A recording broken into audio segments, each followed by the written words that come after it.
నమస్కారం. కేవలం న్యూస్కి స్వాగతం. డెప్యుటేషన్ పై ప్రశ్నించకుంటే తమను చైత్ర క్షమించదని భారత కార్యనిర్వాహక అధ్యక్షుడు కేటీఆర్ అన్నారు. దక్షిణాది రాష్ట్రాలపై బీజేపీ ప్రభుత్వం వివక్ష చూపిస్తోందని ఆగ్రహం వ్యక్తం చేశారు. పునర్విభజన అంశంపై అన్ని రాష్ట్రాలు ఏకమవ్వాలని కేటీఆర్ పిలుపునిచ్చారు. లోక్సభ నియోజకవర్గాల పునర్విభజనలో దక్షిణాది రాష్ట్రాలకు అన్యాయం జరుగుతుందన్న విషయమై చర్చించేందుకు డీఎంకే ఆధ్వర్యంలో ఏర్పాటు చేసిన అఖిలపక్ష సమావేశానికి కేటీఆర్ హాజరయ్యారు. సమావేశం అనంతరం కేటీఆర్ మాట్లాడారు. దక్షిణాది రాష్ట్రాలపై భాజపా ప్రభుత్వం వివక్ష చూపిస్తోందన్నారు. డెలిమినేషన్ వల్ల తెలంగాణలో నియోజకవర్గాల సంఖ్య తగ్గిపోతుంది. కేంద్రం చూపించే వివక్షతో దక్షిణాది పూర్తిగా నష్టపోతుందని చెప్పారు. జనాభా ఆధారంగా సీట్లు పెంచడం సమైక్య స్ఫూర్తికి తీవ్ర విఘాతం. ఈ విధానాన్ని అవలంబిస్తే అనేక నష్టాలున్నాయన్నారు. దేశాభివృద్ధిలో ముందున్న రాష్ట్రాలకు నష్టం కలిగిస్తోంది. డెలిమినేషన్ విధానాన్ని అనుసరించడం ద్వారా అధికారం పూర్తిగా కేంద్రీకృతమై నియంతృత్వం వైపు దారితీసే అవకాశం ఉందని కేటీఆర్ పేర్కొన్నారు. Former Chief Minister of Odisha, Shri Naveen Patnaik ji, my brother and Deputy Chief Minister of Tamil Nadu, Shri Udayanidhi Stalin ji, Deputy Chief Minister of Karnataka, Shri D.K. Shivkumar ji, and to all the representatives of various political parties from across India, I sincerely thank you for joining this very important meeting. I come from Telangana and I represent the Bharat Rashtra Samiti, which has led a movement for 14 years for the formation of Telangana under the leadership of our leader, Shri K. Chandrasekhar Rao. When Mr. Vijayan spoke about tyranny of majority, sir, we understand what exactly it means to come out of a larger setup and create a small state. We fought against Delhi and we fought against, the forces, for about 14 years to achieve our dream. A long fraught battle it was. We of course draw a lot of inspiration from the people of Tamil Nadu on how to preserve our identity and fight for our rights in a federal setup, because the whole Dravidian movement is a beacon of light for all of us across the country in terms of fighting for our rights and fighting for our spirit. We of course also are aware that the 5 South Indian states are at the receiving end, as was enunciated by Shri Vijayan ji, Shri Revanth Reddy ji, and also eloquently by D.K. Shivkumar ji, of the union government's policies. Despite demonstrating robust growth across sectors, these states have been victims of apathy and discrimination. Let me remind all of us, we live in the world's largest democracy, India. But democracy should not become a mobocracy. We cannot let numbers dictate terms. We cannot let numbers dictate policies. While any true federal government would incentivize high-performing states, we have a dispensation today in India that rewards laggards and penalizes achievers. South Indian states, we all know, have been pioneers in administration, in education, in economic production, yet we are penalized with reduced political power. This is not just an imbalance, but it is a political and fiscal centralization that is looming large. History will not forgive us if we do not speak up, because this is the time I think we have to unite. We have to fight against this fundamental inequity. We also need to remember those who have contributed significantly cannot be penalized, cannot be discriminated against. Despite contributing to 36% of India's GDP from the 5 southern states, we are receiving smaller share of central resources, which is also raising a huge seats are redistributed purely on pro rata population basis. States that have failed to control population will be rewarded, as was put eloquently by Vijayan sir. This is a perverse reward for somebody who has not performed and for somebody who has diligently followed the guidelines of Government of India. Punishing us with reduced representation is certainly discriminatory. India's democracy must be built on progress, governance and economic contribution, not just population. A fair system should reward progress and encourage development in lagging regions. If India has to become a superpower by 2047, 100 years after we achieved independence, we must empower those driving the growth, not silence them. We must empower those who have done well over the last 7 decades and not punish them. Why do we not trust the words of Union Home Minister who says it will be pro rata and nobody will lose representation? I'll give you a classic example of Telangana. When the new state of Telangana was formed in 2014, we were given a promise in the State Reorganization Commission that the delimitation exercise will be taken up in both Telangana and Andhra Pradesh, and the number of seats in Telangana would be raised, MLA seats, that is, assembly seats, from 119 to 153 in Telangana, from 175 to 225 in Andhra. 11 years since then, and it's an act of the parliament, but no action has been initiated because it is inconvenient for BJP to increase the seats. Where it is convenient for them in Jammu and Kashmir and Assam, they've gone ahead and conducted delimitation. Where it is inconvenient for them in Andhra and Telangana, they've kept it aside. Why do we not trust them? Because, their action, their history speaks otherwise. Today, the union government has indulged in cesses. They've come out with cesses, a formula which basically deprives the states of devolution, of a rightful share in devolution. It's a constitutional right. Therefore, we have apprehensions. Therefore, we have a lot of doubts about the center's intentions. But I also would like to propose a few possible suggestions towards solutions. If the central government is determined to proceed with delimitation, I think as Stalin sir put it, fair delimitation is the ask. It should be fair, it should be just, and Dr. Baba Saheb, when he put these 3 words in constitution, I think he meant it for situations like this: equality, liberty, and fraternity. Now, if they would want to go ahead and do the delimitation because they have the numbers, then we have to ensure that the current proportion of each state remains as it is. If Tamil Nadu has about 39, is it? 39 and Telangana has 17 with increased numbers also, our percentage should also increase proportionately. And it should not come down, our voice should not come down. If a state currently has 2% of the total parliament seats, even after delimitation, also the state should have 2% share of the seats. As Mr. వడగండ్ల వానకు నీలరాలిన పంటలను Nizamabad ADA Pradeep Kumar పరిశీలించారు. అకాల వర్షానికి పంట నష్టపోయిన రైతుల వివరాలు సేకరించడం జరుగుతుందన్నారు. ఆ నివేదికను ప్రభుత్వానికి పంపించి నష్టపరిహారం అందేలా కృషి చేస్తామని పేర్కొన్నారు. నిజామాబాద్ జిల్లా సిరికొండ మండలంలోని కొండూరు గ్రామంలో నిన్న సాయంత్రం కురిసిన వడగండ్ల వానకు ధాన్యం నీలరాలడంతో నిజామాబాద్ ఏడీఏ ప్రదీప్ కుమార్ పంట పొలాలను పరిశీలించారు. సందర్భంగా ఆయన మాట్లాడుతూ సిరికొండ మండలంలోని రావుట్ల, న్యావ్యంది, చీమన్పల్లి, మైలారం, కొండూరు గ్రామాలలో నిన్న సాయంత్రం భారీ ఎదురుగాలులతో వడగండ్ల వర్షం పడడంతో కోత దశలో ఉన్న 30 నుంచి 40% వరి ధాన్యం నీలరాలిందన్నారు. ధాన్యం నీలరాలిన పంట పొలాలను ఏఈఓలు పరిశీలించి నష్టపోయిన రైతుల వివరాలు సేకరించడం జరుగుతుందన్నారు. పంట నష్టం నివేదికను ప్రభుత్వానికి సమర్పించి నష్టపరిహారం అందేలా కృషి చేస్తామని పేర్కొన్నారు.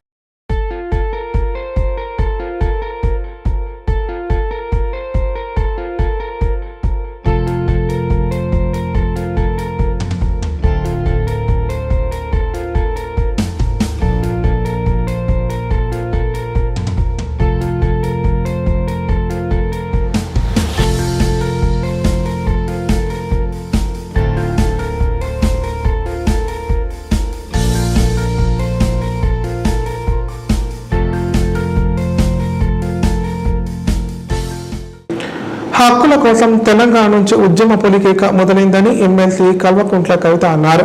బహుజనుల హక్కుల కోసం దేశవ్యాప్తంగా ఉద్యమం చేయాల్సిన అవసరం ఉందన్నారు. దేశవ్యాప్తంగా బీసీ ఉద్యమంలో తెలంగాణ జాగృతి మొదటి వరుసలో ఉంటుందని కవిత పేర్కొన్నారు.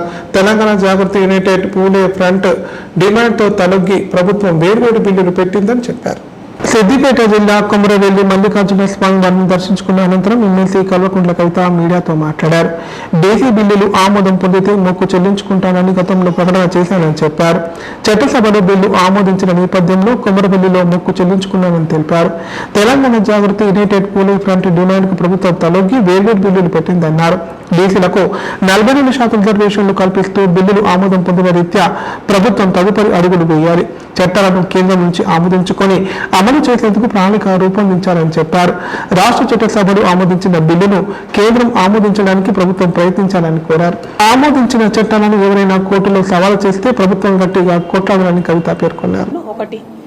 2 మొదటి రౌండ్ టేబుల్ సమావేశం తెలంగాణ జాగృతి యునైటెడ్ పూలే ఫ్రంట్ ఆధ్వర్యంలో ఎప్పుడైతే మొదటి రౌండ్ టేబుల్ సమావేశం పెట్టామో బీసీల హక్కుల సాధన కోసం, అసెంబ్లీలో పూలే విగ్రహ సాధన కోసం, బీసీల విద్యా, ఉద్యోగ, రాజకీయ రిజర్వేషన్లు సాధించడం కోసం ఎప్పుడైతే మొదటి రౌండ్ టేబుల్ సమావేశం పెట్టినామో ఆనాడు మొక్కుకోవడం జరిగింది. ఎప్పుడైతే ఈ బిల్లులు అసెంబ్లీలో, మండలిలో మన రాష్ట్రంలో పాస్ అవుతాయో ఆనాడు కొమరల్లి మల్లన్న దగ్గరికి వచ్చి దర్శనం చేసుకుంటామని మొక్కుకోవడం జరిగింది. ఇవాళ ఆ మొక్కు చెల్లించుకోవడం కోసమని మరి యునైటెడ్ పూలే ఫ్రంట్ నాయకులు, తెలంగాణ జాగృతి నాయకులు అందరూ కూడా ఇక్కడికి రావడం జరిగింది. మరి బీఆర్ఎస్ పార్టీ నాయకులు రాష్ట్ర వ్యాప్తంగా ఈ బిల్లు సాధనలో వెన్నుదన్నుగా నిలిచినటువంటి వారందరూ కూడా మరి వచ్చి ఇక్కడ దర్శనం చేసుకోవడం జరిగింది.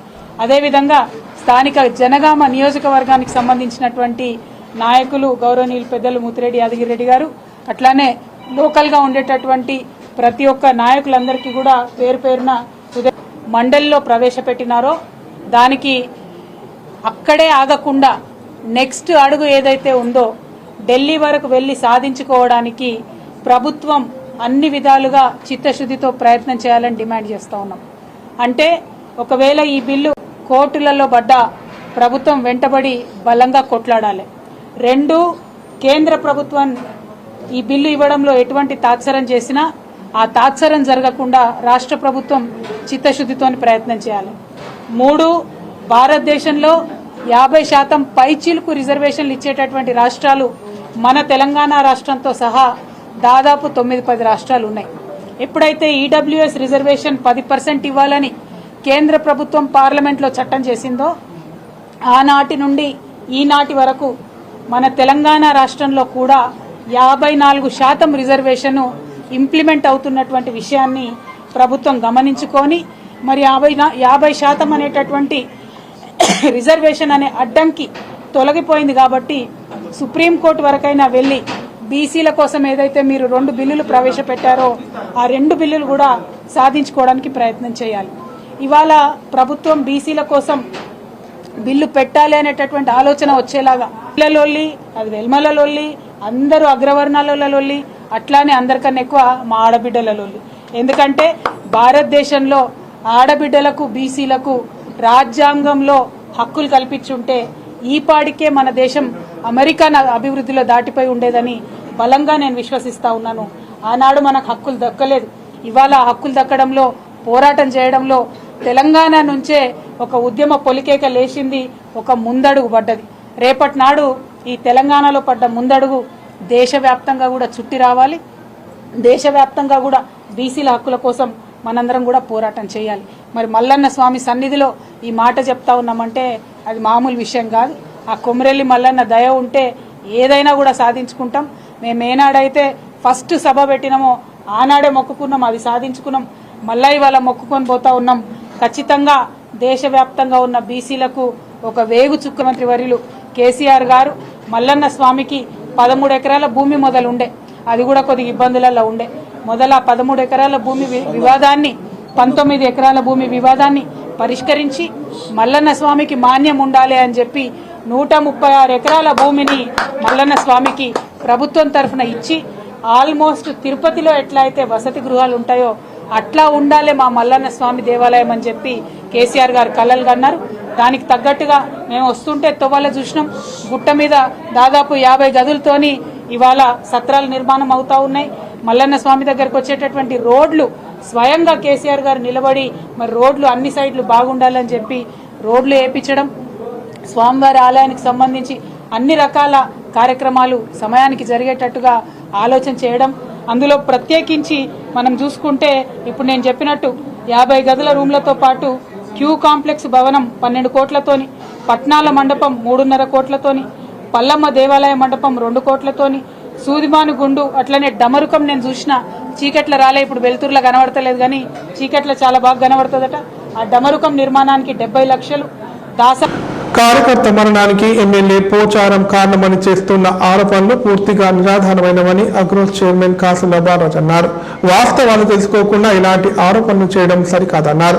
శివరాజకీయాలు చేస్తున్న ఎలమంచలి శ్రీనివాస్పై అధిష్టానానికి ఫిర్యాదు చేస్తామని పేర్కొన్నారు. కామారెడ్డి జిల్లా బాన్స్వాడ పట్టణంలో అగ్రో ఇండస్ట్రీస్ చైర్మన్ కాసుల బాలరాజు మీడియా సమావేశం నిర్వహించారు. సందర్భంగా ఆయన మాట్లాడుతూ బేర్కు మండలం దామరాజ గ్రామానికి చెందిన కాంగ్రెస్ కార్యకర్త ఇక్బాల్ అనారోగ్యంతో మరణించారని, ఆయన మరణానికి ఎమ్మెల్యే పోచారం శ్రీనివాసరెడ్డి కారణమని చేస్తున్న ఆరోపణలు పూర్తిగా నిరాధారమైనవని స్పష్టం చేశారు. ఇక్బాల్ గత 4 నెలలుగా పక్షవాతంతో బాధపడుతూ హృద్రోగంతో మరణించారని చెప్పారు. ఈ విషయాన్ని రాజకీయం చేయడం సరికాదని సూచించారు. ఇక్బాల్ తీసుకున్న కాంట్రాక్టు పనిని ఎమ్మెల్యే రద్దు చేయించడం వల్లనే ఆయన మరణించారని ఎలిమంచలి శ్రీనివాస్ చేస్తున్న ఆరోపణలు నిరాధారమైనవన్నారు. ఇక్బాల్ మృతి దురదృష్టకరమని ఆయన కుటుంబానికి తమ ప్రగాఢ సానుభూతి తెలియజేశారు. ఆయన కాంట్రాక్టర్ గారు గతంలో ఆ ఉర్దూ హాల్ కాంట్రాక్టర్ సతీష్ చాలా పనులు పెండింగ్ ఉన్నాయి బీర్పూర్ మండలంలో. ఫండ్స్ రాక ఇబ్బందికరంగా ఉన్నాయని చెప్పి పని చేస్తలేడు. దానికి ఆయన కాంట్రాక్టర్ కాదు, దానికి ఏం సంబంధం లేదు. ఎంపీ గారు SGRY వర్క్లో 25 లక్షలు పెట్టడం, ఎంపీ గారు నాకు కూడా చెప్పిండు ఎగ్బాల్ చేసుకుంటాడంటే సంతోషం చేసుకొని నేను కూడా ఒక 10 లక్షలు గమనించకు పెట్టండి అంటే నేను ఒక 10 లక్షలు పెట్టాను. నాకు 2 కోట్లు ఇస్తే మరి ఆయన 25 లక్షల రూపాయలు పని చేసుకోవడానికి కోసం డిప్టీ గారు ఆయన ఇంటికి పోయి చెప్పి ఉసికా కాంకర ఏపీయండి పని స్టార్ట్ చేయమని చెప్పింది. ఎక్కడ ఆటంకం లేదు. ఆయన గతంలో పనిచేసి బిల్లు ఆగలే. పోచారం శ్రీనివాసరెడ్డి గారు ఇక్కడ బిల్లు ఉంది ఆపలే. ఇప్పించడానికే ప్రయత్నం చేస్తున్నటువంటి వ్యక్తిని ఇలా కావాలని బురద తల్లి రాజకీయం చేస్తూ మరి ఏనుగు రవీందర్ రెడ్డి గారిని తీసుకొచ్చి కొడుకును ముంగడబెట్టి ఒక పిల్లగాడు అడుగుతున్నట్ల ఈయన చెప్తున్నట్ల ఆ పిల్లగాడు ఏమన్నా విలేకరు కాదు, ఎవరు కాదు. అది వాట్సాప్లో వేసి మొత్తం తిప్పుతా ఉన్నాం. వాళ్ళ పని అంతా వాట్సాప్లో వేసుకుంటూ కాంతి లేని వాట్సాప్లో వేసుకుంటూ ఈ విధంగా బ్లేమ్ చేయడానికి కోసం ప్రయత్నం చేస్తున్నారు. వాళ్ళు కూడా కాంగ్రెస్ పార్టీలో ఉన్నారు. అటువంటి చేస్తే చర్యలు తీసుకుంటారు. ఒక్కటికి 2 సార్లు 3 సార్లు మేము కూడా అధిష్టానం దృష్టికి తీసుకొచ్చినాం. మరి మేము కూడా ఏదంటే చిన్న దానికి పట్టించుకోవద్దు అనుకున్నాం. కానీ ఇట్లా శవాలను అడ్డం పెట్టుకొని మరి వేరేల మీద బురదల్లే కార్యక్రమం చేస్తే అధిష్టాన వర్గం ఉంది దీని మీద చర్య. ఇప్పుడు ప్రకటనలు. Life hospital Kamareddy. కామారెడ్డిలో 50 పడకల ISO సర్టిఫైడ్ గల ఏకైక hospital life hospital Kamareddy. Aarogyasri, EHS మరియు అన్ని రకాల నగదు రహిత హెల్త్ ఇన్సూరెన్సులు గల ఏకైక hospital life hospital. Aarogyasri card లేదా తెల్ల రేషన్ కార్డు ఉన్న వారికి ఆరోగ్యశ్రీ మరియు ఆయుష్మాన్ భారత్ ద్వారా ఆపరేషన్లు ఉచితంగా చేయబడును. కామారెడ్డిలో కార్పొరేట్ స్థాయి ఖరీదైన వైద్యాన్ని ప్రతి పేద మధ్యతరగతి వారికి అతి తక్కువ ఖర్చుతో వైద్యం చేయబడును. నిజామాబాద్, హైదరాబాద్ వెళ్లవలసిన అవసరం లేకుండా అనుభవజ్ఞులైన వైద్య బృందంచే క్లిష్టమైన ఎముకల ఆపరేషన్లు, ఆర్థోస్కోపిక్, కీహోల్ సర్జరీలు, జాయింట్ రీప్లేస్మెంట్, మోకాళ్ల మార్పిడి, వెన్నుపూస ఆపరేషన్లు మరియు 4 గంటలు అత్యవసర వైద్య సేవలు అందించబడును. మా సదుపాయాలు: అత్యాధునిక operation theatre, laminar OT, ICU, X-ray, physiotherapy, DEXA scan, pharmacy సౌకర్యాలు కలవు. రాష్ట్ర ప్రభుత్వ ఉద్యోగులకు ఫీజు రీయింబర్స్మెంట్ సౌకర్యం కలదు. సంప్రదించండి లైఫ్ హాస్పిటల్.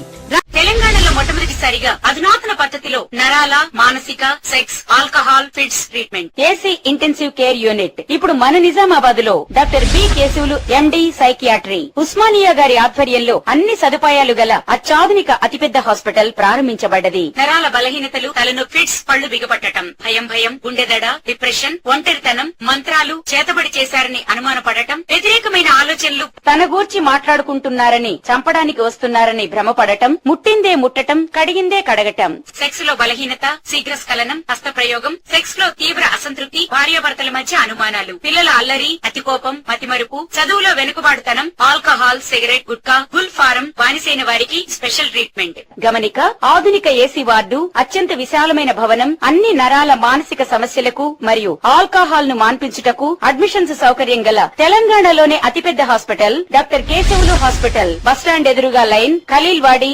నిజామాబాద్. ఫోన్ 08462255189. ఉమ్మడి జిల్లా వ్యాప్తంగా శనివారం అకాల వర్షాలు కురిశాయి. ఎదురుగాలులతో కూడిన వడగళ్ల వాన బీభత్సానికి పొట్టుకొచ్చిన వరి చేన్లు దెబ్బతిన్నాయి. కాగా వర్షానికి భారీ ప్రతాపం తగ్గి వాతావరణం కాస్త చల్లబడింది. ఉమ్మడి జిల్లాలో వడగళ్ల వాన బీభత్సం సృష్టించింది. శుక్రవారం సాయంత్రం ఈదురుగాలులతో కూడిన రాళ్ల వర్షం కురిసింది. బలమైన ఈదురుగాలులు వీచడంతో చెట్లు, విద్యుత్ స్తంభాలు కూలిపోయాయి. చేతికొచ్చిన వరి పంటలు నేలవాలాయి. మామిడి, కూరగాయల తోటలు దెబ్బతిన్నాయి. ఈదురుగాలులతో కురిసిన వడగళ్ల వానకు లోతట్టు ప్రాంతాలు, రోడ్లు జలమయమయ్యాయి.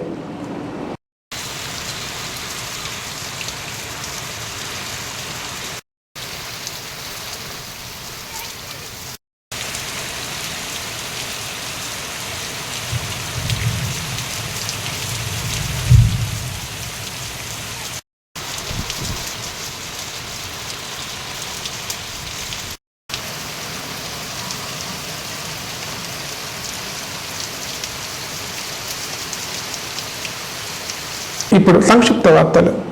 త్వరలో 1,00,000 మందితో బహిరంగ సభ నిర్వహిస్తున్నట్లు ఉమ్మడి నిజామాబాద్ ముదిరాజ్ మహాసభ అధ్యక్షులు కరాటే రమేష్ ముదిరాజ్ ప్రకటించారు.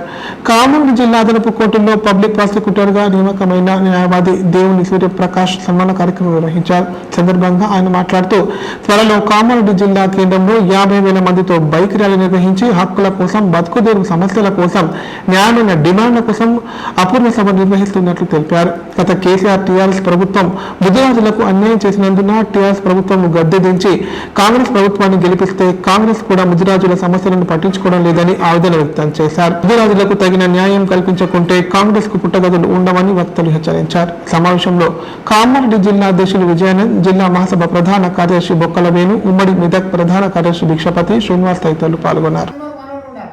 ఈ రకంగా ఎప్పుడైతే మనం రాజకీయంగా ఎదుగుతామో అప్పటి వరకు మనకు రాజ్యాంగ పరంగా వచ్చే హక్కులు మనం సాధించుకోలేము. కాబట్టి మనం దాన్ని ఆ పార్టీ రాయి, ఈ పార్టీ రాయి ఎవరు పిలిచిర్రు? అరే సురేష్ చేస్తారు, సురేష్ ఏ పార్టీ? కాంగ్రెస్ పార్టీ. అది నష్టం ఎవరు? మనమే నష్టపోతాం.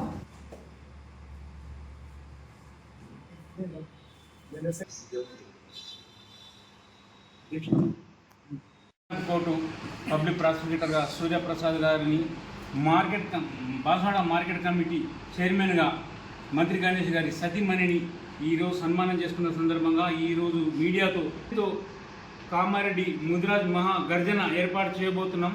ముదిరాజుల సమస్యలను, హక్కులను సాధించడానికి మరొకసారి ముదిరాజ్ జాతి గలమెత్తబోతుంది. దీనికి అందరూ జిల్లాలోని సభ్యులందరూ, కార్యకర్తలు, బంధువులందరూ సహకరించాలని కోరుతూ కామారెడ్డి ముదిరాజ్ మహాసభ సభను విజయవంతం చేయాలని మీడియా ద్వారా ఆకాంక్షిస్తున్నారు. ఆటో బైక్ ఢీకొన్న ఘటనలో ఓ వ్యక్తి అక్కడికక్కడే మృతి చెందాడు. ఈ సంఘటన కామారెడ్డి జిల్లా రామారెడ్డి మండల కేంద్రంలో చోటు చేసుకుంది. మృతి చెందిన వ్యక్తిని రామారెడ్డికి చెందిన దినేష్ గా గుర్తించారు. ఈ మేరకు రామారెడ్డి పోలీసులు కేసు నమోదు చేసుకుని దర్యాప్తు చేపట్టారు. రోడ్డు ప్రమాదంలో మీ సేవా నిర్వాహకుడు మృతి చెందిన సంఘటన కామారెడ్డి జిల్లా రామారెడ్డి శివార్లో శుక్రవారం రాత్రి చోటు చేసుకుంది. స్థానికులు, పోలీసుల కథనం ప్రకారం రామారెడ్డి మండల కేంద్రానికి చెందిన దినేష్ కామారెడ్డి నుంచి రామారెడ్డికి బైక్ పై వస్తున్నాడు. అదే సమయంలో రామారెడ్డి నుంచి వస్తున్న ఆటో బైక్ రెండు ఢీకొట్టడంతో దినేష్ అక్కడికక్కడే మృతి చెందాడు. ఆటో రోడ్డు పక్కన పడిపోవడంతో ఆటో డ్రైవర్ లింబాద్రి అందులో ఇరుక్కుపోయాడు. సమాచారం అందుకున్న పోలీసులు ఘటనా స్థలానికి చేరుకొని ఆటోలో ఉన్న లింబాద్రిని బయటకు తీశారు. అదే ఆటోలో ఉన్న లింబాద్రి భార్య లక్ష్మికి స్వల్ప గాయాలు కాగా ఇద్దరిని చికిత్స నిమిత్తం కామారెడ్డి ప్రభుత్వ ఆసుపత్రికి తరలించారు. ఈ మేరకు రామారెడ్డి పోలీసులు కేసు నమోదు చేసుకుని దర్యాప్తు చేస్తున్నారు.